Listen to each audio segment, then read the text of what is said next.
Treatment strategies for generalized anxiety disorder using cognitive behavioral therapy. Presented by Tina Benecchia, Taylor Pollard, Dave Patterson, and Adriano Serviziati. Generalized anxiety is a serious psychiatric condition affecting some over the course of their lifetime, and like many other disorders, its root cause is unclear. It is often characterized with psychological states of fear, apprehension, and uncertainty. Causes of the condition are varied, but commonly attributed to stress, adverse childhood experiences, a medical condition, or a predisposition to the disorder. The manifestation of symptoms for sufferers of the disorder is varied, but before we can begin to consider treatment, understanding the contextualized experience of the individual is critical. We know that generalized anxiety disorder usually begins in young adulthood and persists throughout their lifetime, with half of those with the condition being symptom-free for extended periods of time. Yet, the probability of developing 2 or more anxiety disorders is 35.6%, with heterotopic comorbidities being present in 40.7% of known cases, making it the 9th leading cause of illness among young people. Let us consider the common concerns for this demographic. The transition from adolescence to young adulthood is defined by many changes. It's a transformative time where an individual becomes more independent and begins to contemplate their identity, character, principles, and priorities. Relationships become deeper and more complicated. It is no wonder that stress is a significant part of the equation. High rates of relapse are reported among sufferers, with many experiencing effects throughout their lifetime. Triggers and maintaining factors of worry fuel the mechanism of generalized anxiety. An analytical mind is curious and solutions-focused, whereas an anxious mind ruminates over dire possibilities, constantly asking themselves, what if? What if I don't meet my deadline? What if I don't get that job? What if I'll never be able to afford a home? What if I'm alone and never meet that special someone? What if my parents don't approve of my choices? What if? Avoidant behavior contributes to stress, germinating negative automatic thoughts, strengthening maladaptive behavior, or intensifying cognitive distortions. Beck's cognitive model of psychopathology explains the reasoning behind such biases. Reason has it that a predictable failure is better than an unknown catastrophe.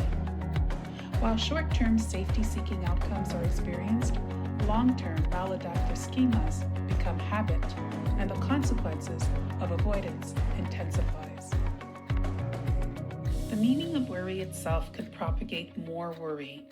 When examining the interwoven structural relationship among metacognition, emotional flexibility, affective style, and worry, the predictor of worry was found among those with maladaptive affect expression and emotional rigidity.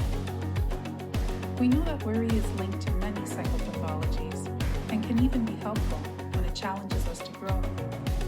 Worry becomes pathological when it leads to subjective fear, a rigid and limited mindset, when negative thoughts are repeated and unpleasant images create distress. When maintained over time, there's an increased risk of developing generalized anxiety disorder. The last proponent of stress we will consider is doubt. One can be distrustful of others or themselves. It undermines confidence, feeding indecision, and for some, it can be paralyzing and chronic. The negative effects of doubt affect one's self-esteem and sense of worthiness. Bear in mind that the causes of generalized anxiety are impacted by genetic and environmental factors. Biomarkers focusing on neural correlates help doctors when considering pharmacological interventions, while environmental factors made up of political, social, cultural, and economic factors influence one's reaction to the world around them. By observing both internal and external factors, context to the condition can be accounted for. Although stress can be managed and therefore controllable to some degree, the causes of generalized anxiety disorder, or GAD, are initially and habitually viewed as uncontrollable. They seem insurmountable. They include early childhood trauma, which is responsible for activating primal schemas, medical conditions, and some other form of predisposition.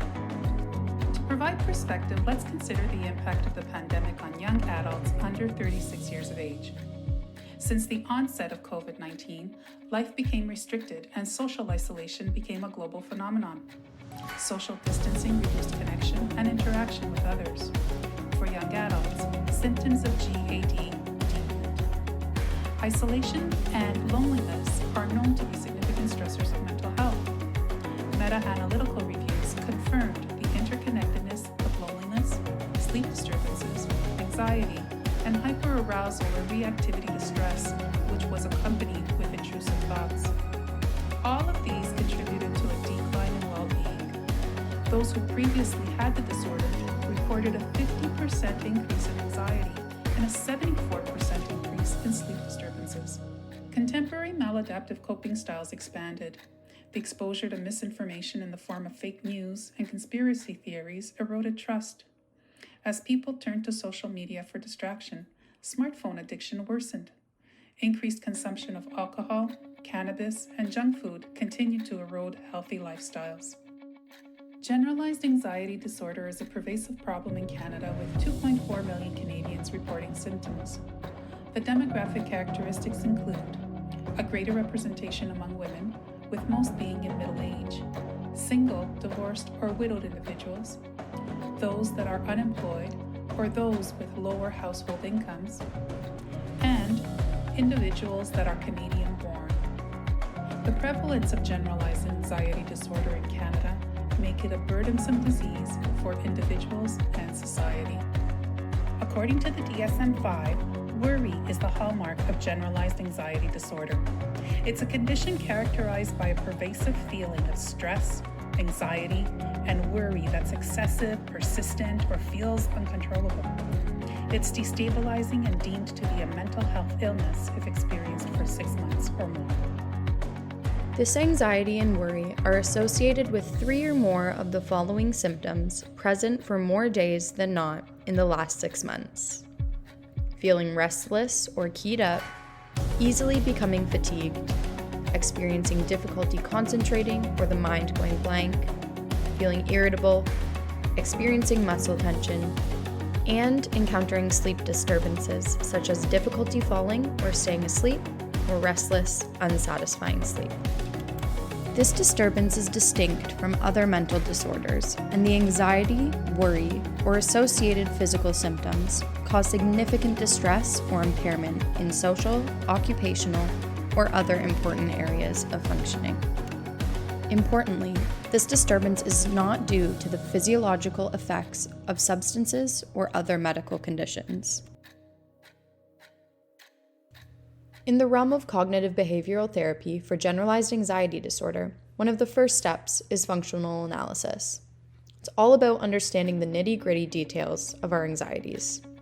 When does it happen? Where are you? And under what circumstances does the anxiety rear its head?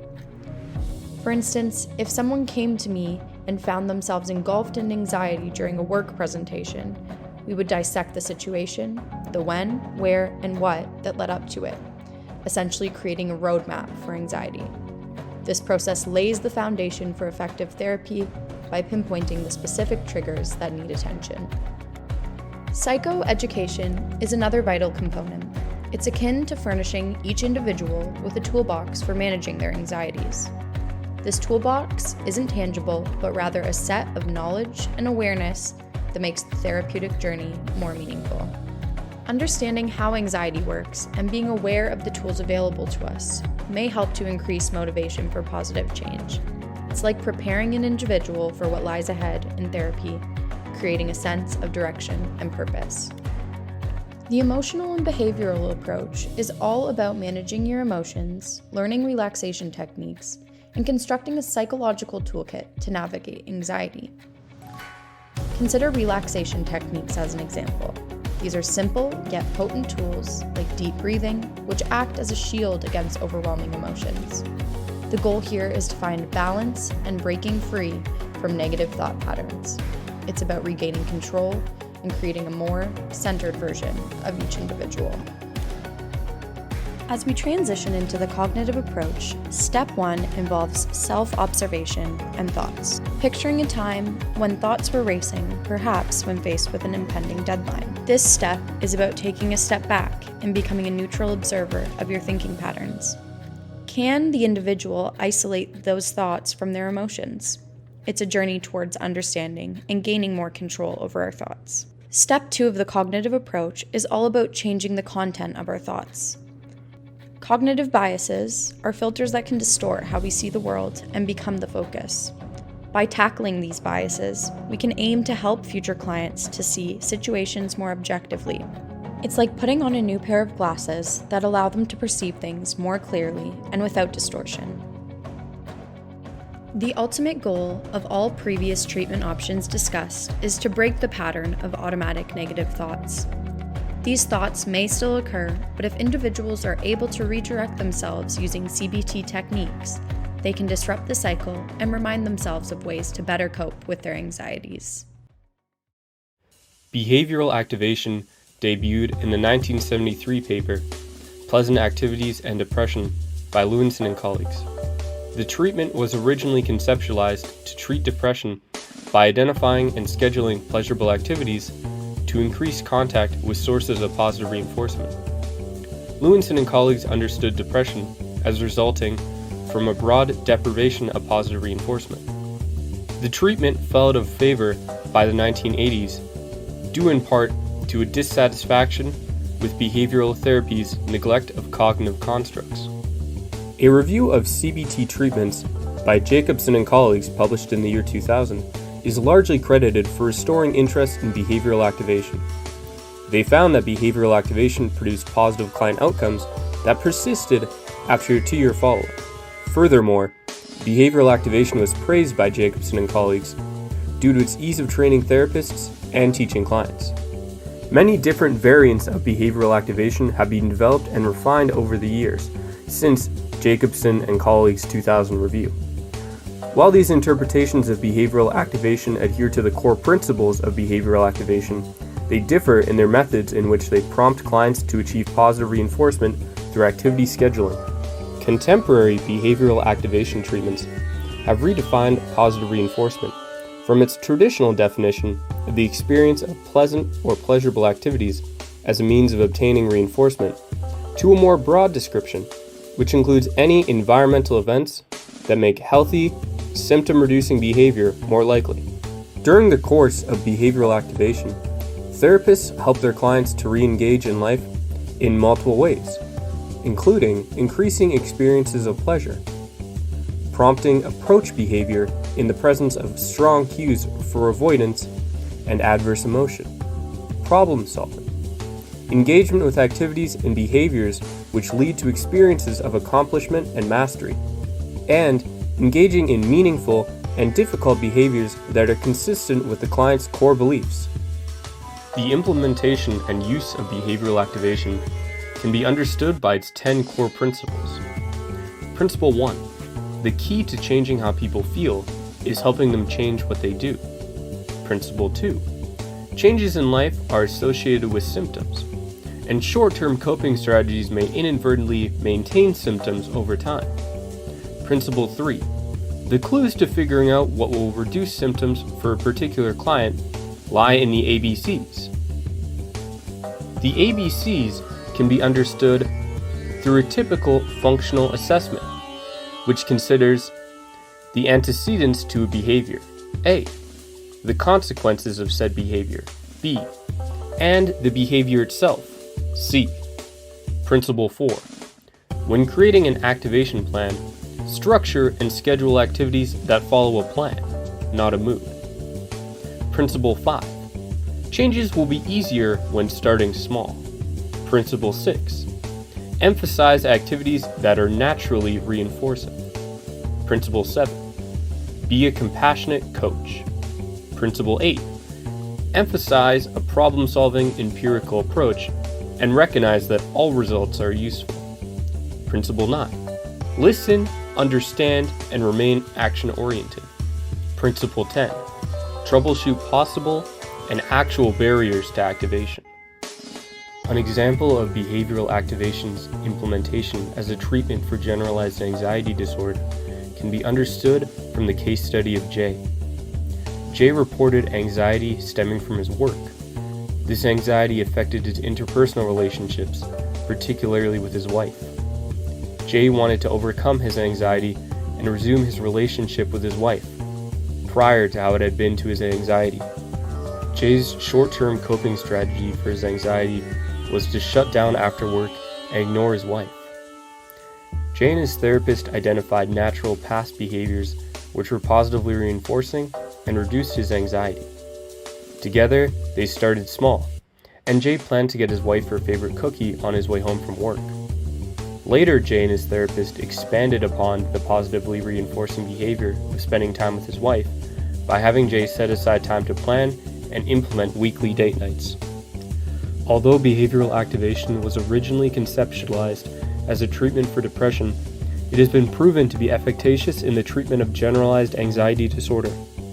A meta-analysis by Stinnett and colleagues, which included 28 studies and 1,025 participants, found that behavioral activation resulted in symptom reduction on par or better with other generalized anxiety disorder treatments, such as pharmacotherapy, cognitive behavioral therapy, problem-solving therapy, and psychodynamic treatments in adult populations. These findings were echoed in a study by Asvadi, which compared behavioral activation therapy with cognitive therapy based on mindfulness, and found the two produced similar cognitive avoidance and emotional regulation symptom reduction in adult individuals with generalized anxiety disorder. Berg and colleagues compared exposure-based therapy and behavioral activation and found that behavioral activation resulted in more rapid declines in anxiety scores, lower anxiety scores, and greater participant-rated improvement at post-treatment. Based on data from a meta-analysis and systematic review by Bourbieu and colleagues and Fredrickson and colleagues, respectively, which included data from 24 research articles, the following recommendations for optimal adjunct exercise with cognitive behavioral treatment for generalized anxiety disorder were produced. The ideal program for exercise combined with CBT for the treatment of generalized anxiety disorder is supervised, moderate intensity aerobic exercise for 45 minutes, 3 to 5 times a week for 6 or more weeks. Moderate intensity exercise is superior to high intensity exercise interventions based on outcome measurements of anxiety symptoms and the increased participant dropout rates observed in high intensity exercise interventions. Symptom reduction was found to be related to the amount of time spent moderately exercising in such a way that more frequent and longer durations of exercise were related to greater symptom reduction. Longer treatment periods not only resulted in both greater symptom reduction, but also the more durability of symptom reduction over time. Exercise must be supervised, as unsupervised exercise can result in low client motivation to complete the exercise regimen, as well as uncontrolled intensity of exercise. While exercise was found to be an efficacious adjunct treatment for participants, some participant characteristics did impact treatment. Individuals who are more active at baseline are more likely to complete treatment. However, individuals who are older and/or report low activity levels benefit the most from treatment. Treatments which were found to be compatible with adjunct exercise: group CBT, individual CBT, psychotherapy, group stress management, brief cognitive programs, exposure-based CBT, internet-based CBT, virtual reality exposure therapy, and imaginal exposure therapy. While the addition of exercise to CBT could be viewed as a collaborative treatment, Khalsa and colleagues, among others, practice yoga-enhanced CBT, which could be viewed as its own unique treatment modality. This treatment blends Kundalini Yoga and CBT principles, The rationale is that CBT aids clients to replace the content of their maladaptive thoughts with new adaptive thoughts, while Kundalini Yoga aids clients to accept their maladaptive thoughts and move past them. These yoga practices can aid clients with rumination prior to the replacement of these thoughts with CBT. Kelsa and colleagues' Yoga Enhanced CBT was comprised of 6 weekly 1.5-hour sessions. The session's agenda included roughly 30 minutes of yoga/meditation, instruction and experiential cognitive restructuring using both traditional and alternative CBT interventions, and a group discussion/process to end. Kelsa and colleagues found that Yoga Enhanced CBT was proven to be effective in the reduction of anxiety levels, trait and state, in individuals with generalized anxiety disorder. The demographic characteristics of participants had no impact on the effectiveness of Yoga Enhanced CBT, although the majority of participants were women, which may impact the generalizability of the findings. When comparing exercise combined with CBT, as well as Yoga Enhanced CBT with behavioral activation, a few key characteristics need to be considered. Outcome rates between Fredrickson's exercise combined with CBT studies and Kelsa's Yoga Enhanced CBT study produced a 68% mean rate of statistically significant symptom reduction. Exact outcome figures were not available for behavioral activation. However, outcomes were comparable to other common anxiety treatments. Although exercise and yoga enhanced treatments have been shown to be effective in diverse populations, individual characteristics such as age and baseline activity rate do impact effectiveness. Through multiple studies, including a wide range of participant demographics, behavioral activation has been shown to be highly generalizable. Exercise and yoga-enhanced treatments have been shown to have high dropout rates. These dropout rates may be connected to the intensity of exercise, as high-intensity exercise is not sustainable for most people long-term. Behavioral activation was consistently reported to have acceptable dropout rates of 20% or less. There are many barriers to the implementation of exercise and yoga-enhanced treatments, such as having a therapy office equipped for aerobic exercise programs, having a therapist being trained in instructing exercise programs, and clients' ability to engage in moderate activity. Behavioral activation has long since been praised for its ease of implementation, both in therapist training on the treatment modality, as well as ease of explanation to clients. Overall, behavioral activation is superior to exercise combined with treatment due to its lower dropout rates, vastly easier implementation, and higher generalizability. That being said, the two treatment modalities do not need to be exclusive. Many positive reinforcing behaviors involve aerobic activities.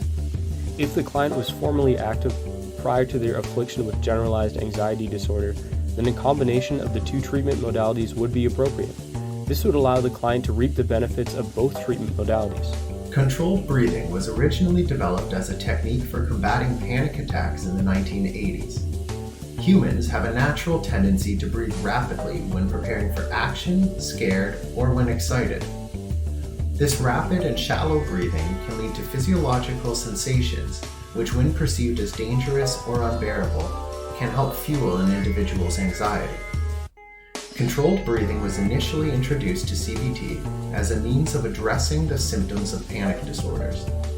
In more recent years, however, it has been shown to be effective with other presenting challenges such as PTSD and generalized anxiety disorder. Oftentimes, controlled breathing draws heavily from yoga and meditative practices. While results have been promising, researchers urge practitioners and future researchers to be mindful of the influence public hype can have on the measured efficacy of treatment. This is especially important with controlled breathing, which has gained lots of attention in the media in recent years. Studies have shown that controlled breathing, defined as deep, slow, and measured, can have a positive impact on young adults managing anxiety. A 2021 study even showed a reduction in anxiety symptoms among young adult participants after just a single session oriented around controlled breathing exercises. Another study found that young adults who participated in a 5-week program focused on controlled breathing exercises experienced long-lasting benefits. Interestingly, this study used both self-guided and clinician-guided methods, finding similar results with both, although the clinician-guided participants benefited slightly more. This is important for CBT, where one of the goals of treatment is to help our clients become their own therapists. Controlled breathing is impactful, yet practical enough that it can be smoothly incorporated into a young adult's life outside of therapy sessions. Controlled breathing can be paired quite naturally with a couple of other CBT treatments and interventions. It can be a useful tool for helping a client during a behavioral experiment. Should a client find themselves feeling panicky, anxious, or too scared to continue with the experiment, controlled breathing can be introduced before helping them to move forward in a graded way. Controlled breathing also pairs quite well with physical exercise. Yoga in particular has naturally incorporated it into its practices. Clients can integrate controlled breathing into activities like walking as a way of bringing focus back to their current state. When integrating controlled breathing with other treatments, interventions, or assignments, it is important to be mindful of the potential for it to develop into a safety-seeking behavior if a client begins to believe that they need controlled breathing in order to avoid their anxiety symptoms worsening. Chelsea was 24 years old and living with her parents after a few years spent traveling abroad. She had been experiencing anxiety symptoms and felt that they were getting worse. She described herself as spending most of any given day worried about the future, about her lack of abilities, and about what others were thinking of her. Her therapist wanted to give her some tools that she could use in her daily life to help combat the anxiety. They worked on controlled breathing in a session, and Chelsea found that it did help to alleviate some of the symptoms. The therapist reviewed the ways that breathing impacts anxiety and repeated the exercise one more time. They then decided that Chelsea would practice controlled breathing twice a day for a week in between their sessions. Behavioral experiments are a product of CBT's lengthy behavioral legacy. They use a planned activity that the client can participate in either during or in between therapy sessions. This activity will test the validity of their existing beliefs, construct or test new ones, or contribute to the development of a shared cognitive formulation. Evidence supporting whether behavioral experiments are more or less effective than exposure is still somewhat limited. However, some recent research has had promising results. Typically, behavioral experiments can be either hypothesis testing or discovery-based. Hypothesis testing has been the most commonly used format. However, if a client does not have a hypothesis already formed, discovery can be a useful path and beneficial to developing that important shared formulation. They can also be either active or observational. This depends on whether the nature of the client's anxiety is rooted in the beliefs about themselves or others around them. A unique feature of behavioral experiments is that they can often require the therapist to take an active role, potentially venturing outside of the office with the client. Behavioral experiments, when well designed and planned based on a shared formulation, can be suitable for any client who is willing to give them a chance. Instead of being restricted by age or other demographic factors, they are more likely to be impacted by a poor design, a therapeutic relationship that is not strong enough, or the therapist's own worries and anxieties. Several studies have been conducted with young adults at university mental health clinics. One of these studies found that brief therapy utilizing CBT was highly effective with their clients. Behavioral experiments can often bring about a sudden change in a client's cognitive process and automatic thoughts. Given how many young adults attend universities, colleges, or other places of learning, this provides a real opportunity for behavioral experiments to be used effectively. Not only can it provide insightful moments for clients in a time-effective manner, but campuses provide a series of opportunities for behavioral experiments to be conducted safely. When appropriate, behavioral experiments can also be a part of a longer-term cognitive bias modification program. Cognitive bias modification has been shown across multiple studies to be an effective way of addressing anxiety among clients. Behavioral experimentation is in many ways a cognitive technique, and as such it pairs well with both behavioral and cognitive interventions. It is important to draw a distinction between experimentation and exposure. Both are used as a method of addressing a client's anxiety, however they are fundamentally different techniques with different treatment goals. In vivo work is a common collaborative partner of behavioral experimentation. We have already discussed the fact that therapists may need to accompany their clients out of the office and into the real world. Doing so can greatly expand the opportunities for experimentation. The therapist might be a direct participant in more observational experiments, or can be a source of support and confidence for the client in more active experiments. Behavioral activation can also be used as a collaborative treatment. The experimentation process can allow clients to attempt new behaviors and assess their thoughts and feelings about them. A detailed and structured plan for both during and after any experiment is also important, and especially so should new or intimidating behaviors be involved. Casey was a first-year student at university and found that he had been experiencing worsening anxiety symptoms over a couple of months. He began to worry that he was going to fail all of his classes if he did not stay at least 1 week ahead in the readings for each class. After a discussion with his therapist, they decided to conduct an experiment where Casey would choose the class he was doing best in and not read ahead for 1 week, but instead use that time to go for a walk and talk to his friends. Casey was nervous about this but committed to the experiment. In the end, he found that his grades did not suffer and he felt more energized in class having taken a break. This changed his belief and he began to realize that he could afford to take a break and balance his life better. Several CBT treatment options have been shown to effectively reduce anxiety symptoms in young adults. Based on the research reviewed for this assignment, an argument could be made for either controlled breathing or behavioral experiments. Controlled breathing introduces a physical intervention and relaxation technique which several studies have shown to be effective when dealing with anxiety among young adults. Behavioral experiments provide an opportunity to directly challenge, test, or change a client's beliefs about themselves or others around them.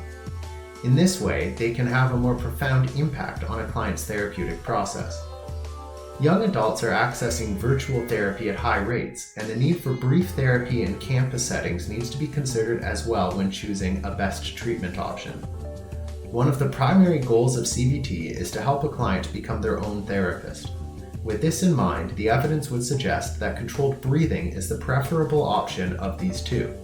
It is more easily applied to a wide range of anxiety cases, can be taught virtually, and can be applied as a useful intervention by a client without the assistance of a therapist.